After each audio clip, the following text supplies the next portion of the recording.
are the place and function of the praying ministry in the Catholic Charismatic Renewal as well as in the church. In ancient Israel, watchmen were stationed on the walls to warn the people about impending danger or approaching messenger. Why watchmen are placed on the walls? 2 Samuel chapter 18. If you read from verse 24 to 27, they are placed on the wall so that they can see farther enough than every other person, so that they can see if a messenger is coming or if aggressors are coming. When somebody is running towards the city alone, they take it to be a messenger. He should be coming with the news. But when you see people coming in group, then you allow them. There is danger. Depending on how they are coming. Are they coming with their hands up? They are coming to surrender. Are they coming carrying arms or coming in a subtle way, taking cover? It is the work of the watchman to see it even while others were sleeping, even while others were eating, even while others were drinking, even while others were in a party. That means he has to be vigilant and make sure that what is needed to be done is done at the appropriate time. Prophets were called watchmen. Jeremiah chapter 6 verse 17. And their duty is to warn the people that everybody is responsible to their behavior. Ezekiel chapter 18. If I say to this person you will die, you don't want the person, I will hold you responsible. So they are also to communicate to people the will of God, the word of God, and the impending danger because of their lifestyle. In Isaiah chapter 62, 6 to 7, I have put watchmen on their walls who will not rest and will not even give heaven the rest. So these are popular places that we are used to. Praise God. The word watch would mean to look out, to peer into the distance, to spy out, to keep watch. The scope is something that is broad in nature. Isaiah 62, verse 6 to 7, but we will not read. And also to warn people. Okay, let's look at Ezekiel chapter 33, verse 1 to 11. He's still telling Ezekiel the work of a watchman. You have to observe what people are doing and try to see how to help them. Intervene, prayer-wise, speaking to them. Somebody read for us Ezekiel 33. You can just take verse 7.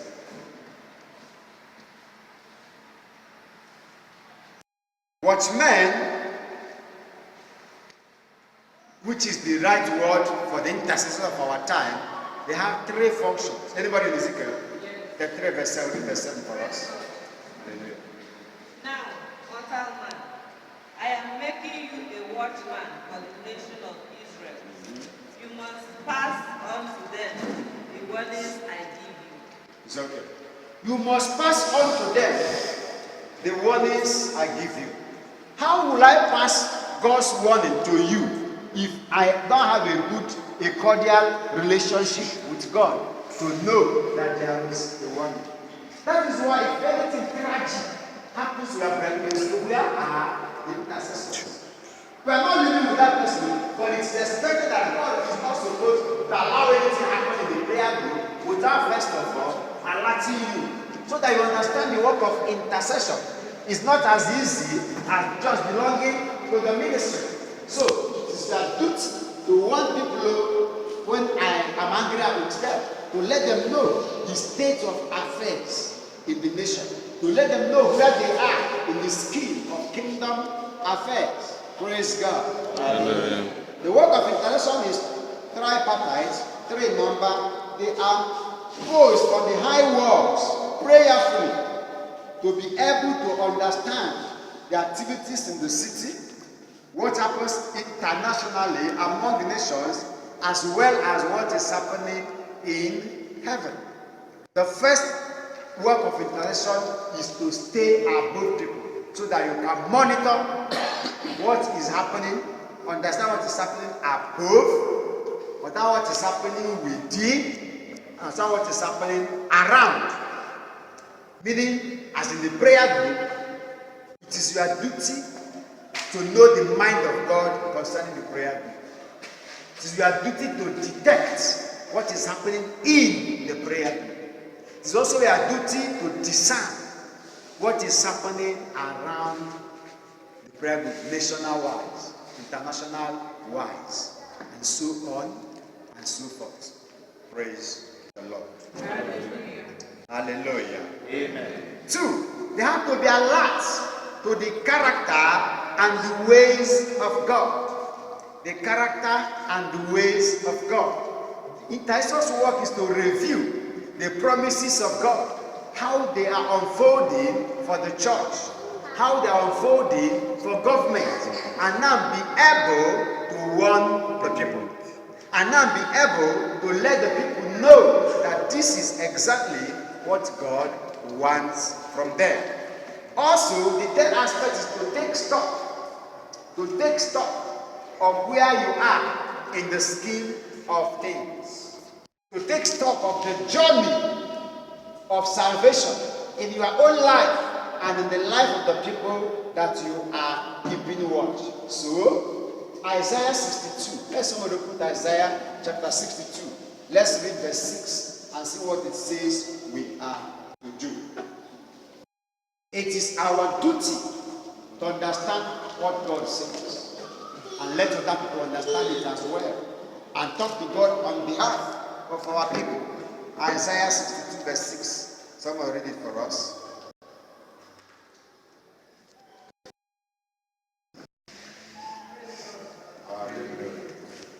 On your walls, Jerusalem, I have placed sentries.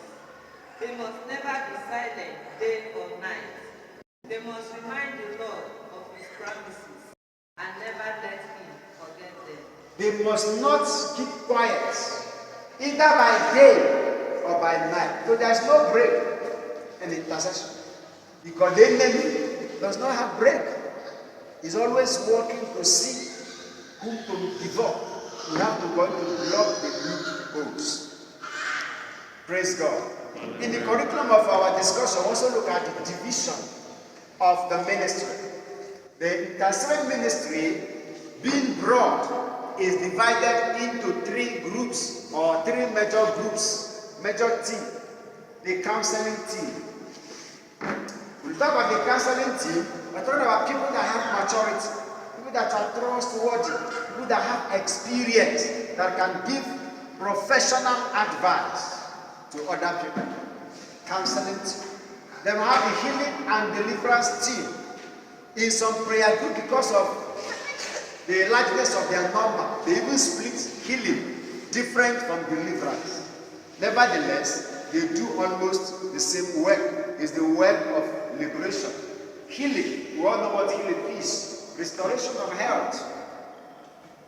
Setting people free from that satanic and demonic attack on their health, what we call agents or demons of infirmity, and also deliverance from possession, oppression, demonization, obsession, harassment of demonic forces. This is what the ministry is all about. It's a ministry of authority. All other, team, the healing and deliverance team is a ministry of noise. All other aspects of the ministry is more or less ministry of peace and quietness. But when it comes to healing and deliverance, it's a ministry of noise. Why? There are violent manifestations. The enemy sometimes manifests violently. You can do counseling and even the next person around you may not know we are doing anything. You can do intercession. Someone may even sit on the same thing to do that way you're interceding, but not when you are doing healing and deliverance. It's a ministry of violence because you deal with forces of darkness. And since the days of the John the Baptist, the kingdom of God suffered violence, and people of violence will take it by force.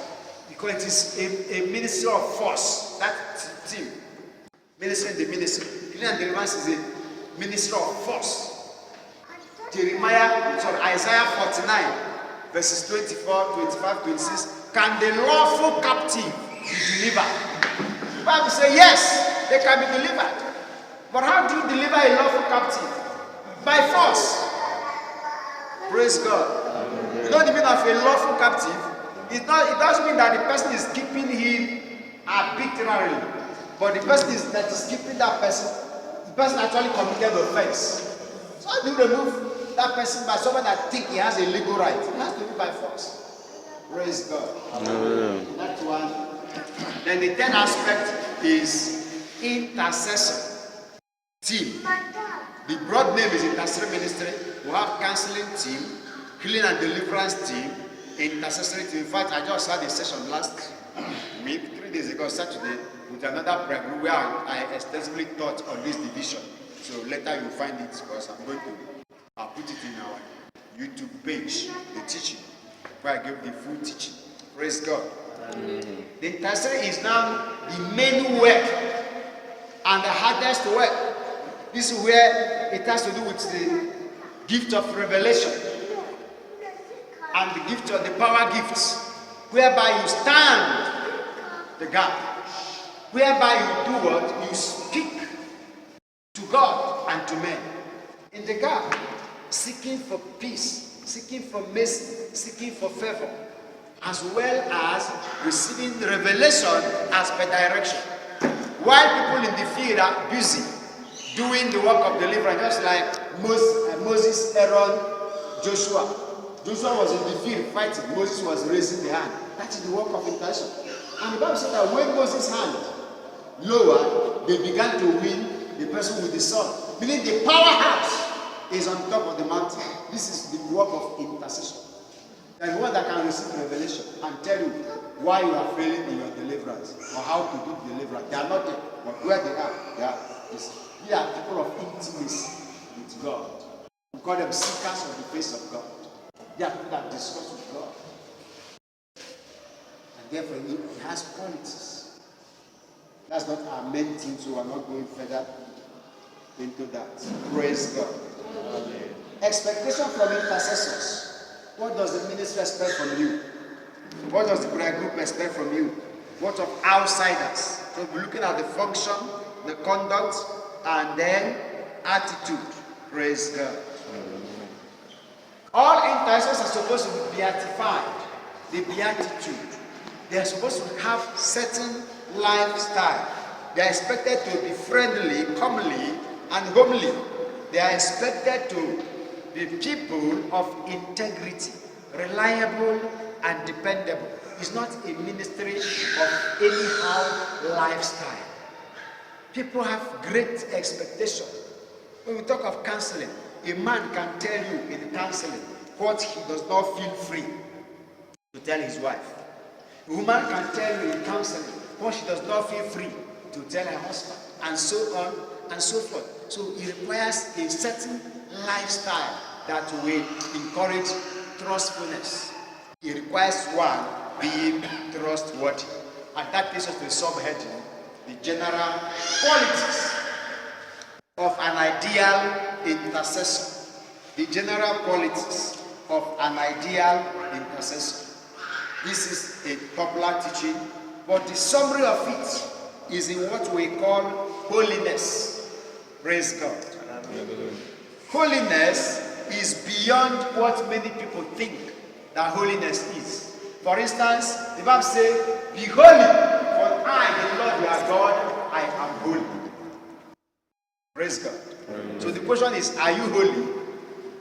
If you ask a Christian, are you holy? You know what happens? His mind just go to fornication, adultery, stealing, murder, killing. I don't fornicate, I don't kill, I don't steal, therefore I am holy. And so, I was writing in this book, School of Prayer, I was saying, the Bible says we should be holy as God is holy. The question is God holy because God does not steal? Is God holy because God does not kill? Is God holy because God does not commit fornication? Is that why God is holy? But the Bible says we should be holy as God is. And then I asked the question, does God kill? Let me ask you the same question. Does God kill? Yes. Does God kill? Yes. Does God kill? Yes. Is God holy? Yes. Does God kill? Yes. Is God holy? Yes. So how come you say you are holy because you don't kill? Praise God. So we need to understand the meaning of holiness. And I say that holiness means being whole. When you hear someone say a whole me, many people who say a whole me don't even understand what they're saying. Holiness means being one. It's not about letter one or being single, but about being whole, being integrated or coordinated. And it comes from the root word integer. Someone say integer. If you remember in mathematics, you did I don't know if you did mathematics, so you remember in school they tell us something like 2 whole number 3 over 4, isn't it? 2 whole number 3 over 4. The 3 over 4 is called what in mathematics? Fraction. The whole number is called what in mathematics? Integer. This is where you get the concept of holiness. This 2 is whole, but this one is not whole. So the one that is not whole is called fraction. The one that is whole is called integer. And from the word integer, you get the word integrated. From the word integer, you get the word integrity, which is the root word for holiness. It simply means be a person of your word. Be whole, be one. Let what you say and what you do be one. If what you say is divisible by what you do, you are 3 over 4. You are a fraction. What does that mean? You don't commit fornication. You don't commit adultery, as they say. You don't steal. You don't even kill. Yes. But you are not a person of your word. In fact, I give an example of this book that people, whenever I teach, they wonder. You say a small boy, your child, is doing something that is not good. And you say, Junior, if you do this thing again, I'll beat you. You frown your face. If you do this again, I'll beat you. Even before you finish saying it, Junior will do that thing again. You start laughing, you say, this boy is said. The angel following God's record, she is not good. Why? You use your mouth to say what you will do. If Junior does that thing again, Junior does it again, and you didn't do what you say you will do, then you are not like God. God does not do anything he does not say he will do. That's why we call him faithful. That's why God is dependable. That's why God has integrity. Anything God does, he has said it. And I said further, maybe you are going out and your wife tells you, please buy airtime for me. Just airtime of 400 naira. Because you put your clothes for your wife to wash, and in order to make her wash it, say, oh honey, don't bother, I will buy it for you. But in your heart, you know you will not buy it. The angel will just record, you are not, you return, you will not buy it. Praise God. Hallelujah. All right. Fellowship starts at 6 p.m. I'm giving an example. And then you come by 6:15 p.m. and you just come and sit down and feel normal. If you feel normal, the angel will record for you, not holy. Why? Because we all agreed that our fellowship starts by 6. At 6, the angels have come. Heaven has come. You are not there. You don't keep agreement. And then you come and you feel normal. It pays heaven. It's a sign you are not a holy person. Anything can make you to come late, isn't it? It is not the coming late that is the issue. But you are feeling normal in a situation you should have felt abnormal. If you come late and feel normal, it's a sign you're not holy. Your car tire can puncture on your way. It's not your fault, isn't it? So what immediately for what you apologize? I want to show that you are a holy person. So holiness is beyond, is much more than all those big sins or things that once you don't commit them. Alright, in Revelation chapter 4, verse 8, there are 4 angels that have permanent assignment with God. Do you know the assignment? The assignment is to remind God the importance of holiness. The Bible says that whether night or day, they don't sleep. They keep telling God, holy you, holy you, holy you, holy you. Listen to me. Holiness is so important to God that he gave some angels permanent work of reminding God to be holy. But day and night, you know what it is? Anthropomorphically speaking, that is talking as if God is a human being. While God is eating food, somebody was about to eat. You are holy. You are holy. While God is driving, somebody is following you, saying, you are holy. If you are following me, okay, now I'm far from my parish. Many of you don't know me. I am misleading because you got to reason. But if somebody from my parish who knows me well, following me, as a better man, do you think I will fight it? Will I correct the doctor? If somebody follows me, telling me, you are a man of God, you are a man of God. I am going to market to buy something. My PA is following me. Man of God. Will I correct somebody selling something? If somebody following me, tell me I'm a man of God. Do you understand? Most times we fail when we don't remember who we are, when we are not conscious, or when we think we are free. But nobody is ever free from God. Why? Praise God. Amen.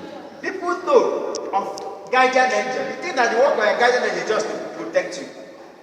There are many angels, just as there are many demons following you. And the primary work of angels is record keeping.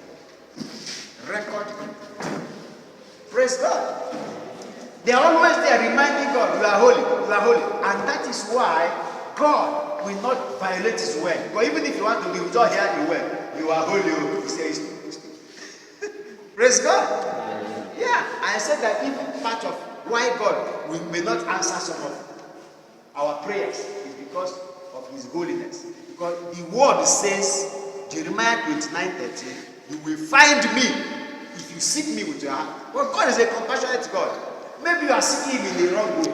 He may try to violate his word in order to show you mercy. The word just say, you are holy God. But he will not say. He will not show you it if you didn't come through the right channel. So holiness is the summary of every effort as qualified to do the work of God. To stand the gap. Call it forgiveness, call it fear of the Lord, all those things. So the earlier you understand the concept of holiness, the better for you. Praise God. Amen. The next quality that requires us to serve God better and stand the gap is the quality of love. God is love, and the love is God. To be perfect is to live a life of love.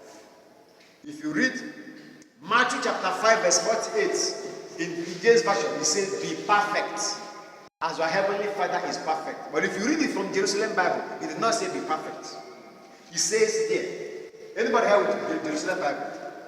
It says, set no bound on your love, just as your heavenly Father does not set bound on his love. He gave the explanation that if you want to send the rain, he doesn't say, oh, this one is the land of the person who is righteous, let the rain fall there. And not for, he says to everybody. He doesn't put boundary. That is love for you. Love does not say, this person is my brother, this person is not my brother. This person is my minister, this person is not my minister. Love of God. As long as a human being is love. And it is the same love of God that is given to Christians. So you cannot say, but I'm not God. Romans chapter 5 verse 5. The love of God has been poured. The same love of God into our hearts. By the Holy Spirit. Praise the Lord. Mm-hmm. Other qualities of an ideal intercessor. You must be prudent as per your conduct. Do self-examination. There are many quotations here. I may not begin to call all of them. You have control over your appetite. It's not everything you see you eat. There are some people who break their fast just because they visited a friend. The friend is eating. You have control over your appetite. Be a person of calm character. Control your anger, taming of your tongues, time management, etc. Finally, commitment and sacrifice is part of the work of intercession. Commitment is the willingness to work hard and to give their energy and time to activities. I always say that if you are not committed, you will be committed. Sacrifice is the act of giving up something important or valuable to you. Why? In order to get or do other things that seem more important. What you give up is important, is valuable, but you are pursuing something that seems to be more important. Various examples. There are different modes of sacrifice. Brokenness. Psalm 51. Brokenness. Self-denial. Jesus said, carry your cross. Deny yourself. That is sacrifice. Matthew chapter 16. You read verses 24 and 25. Self-life being crucified. Crucifixion of self-life is no longer I that live.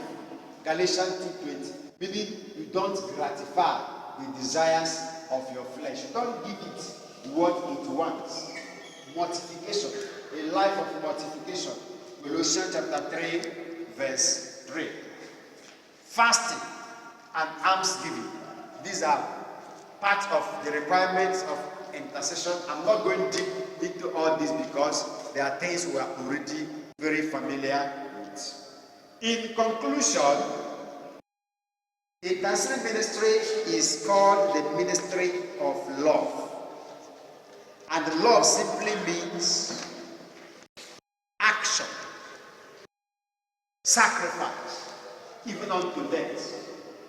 John 3:16. Sic enim dilexit Deus mundum, ut filium suum. God so loved the world that he gave his only sacrifice. Love, it requires giving up. What are you giving up for the sake of the kingdom, for the sake of the people of God? Sacrifice. Jesus said, greater love has no man than this, that the person lays down his life. Suffering is a part of intercession. Suffering. Sometimes you may not be appreciated by the people you are suffering for. Just as Jesus was not even appreciated. Did he give up? He said, Father, forgive them, but they know not what they do. In fact, he said, Father, the hour has come. Glorify your Son. So he knows where glory is to come from, where reward is to come from. Stand on your feet.